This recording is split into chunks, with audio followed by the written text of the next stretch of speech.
అంటాడు, ఈ వాక్యం వింటున్నటువంటి నీవు ఒకవేళ నీవేమైనా అలాంటి స్థితిలో ఉన్నట్లయితే నువ్వు మార్చుకో, నీ పద్ధతిని మార్చుకో, నీ ఆలోచన మార్చుకో, నీ తలంపును మార్చుకో, నీ జీవితాన్ని మార్చుకో, నీ హృదయాన్ని మార్చుకో, నీ తలంపును మార్చుకో, నీ మనసును మార్చుకో, నీ మాటను మార్చుకో, నీ చూపును మార్చుకో, నీ ఆలోచన మార్చుకో, నీ తలంపును మార్చుకో, నీ యొక్క మార్గమును మార్చుకో, నీ నడకను మార్చుకో, నీ పద్ధతిని మార్చుకో.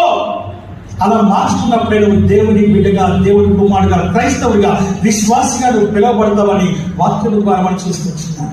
మోషే గారు వారు నడిపిస్తూ ఉన్నారు. ఇక్కడ విషయం ఏంటంటే 40 ఏళ్ళ అరణ్య ప్రయాణం, నీ బట్టలు చినగలేదు, ఇంకేమిటో నువ్వు మార్చుకోలేదు.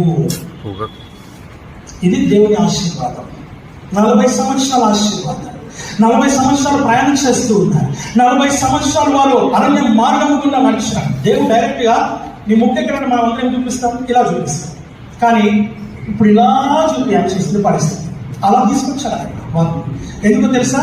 ఆ చుట్టుపక్కల ఉన్న దేశాలన్నింటినీ జయించి వారు జయ జీవితం కలిగినటువంటి వారిగా ఉండాలని, జయశీలుగా ఉండాలని దేవుడు వారి పట్ల అభిలాష కలిగి ఉన్నాడు.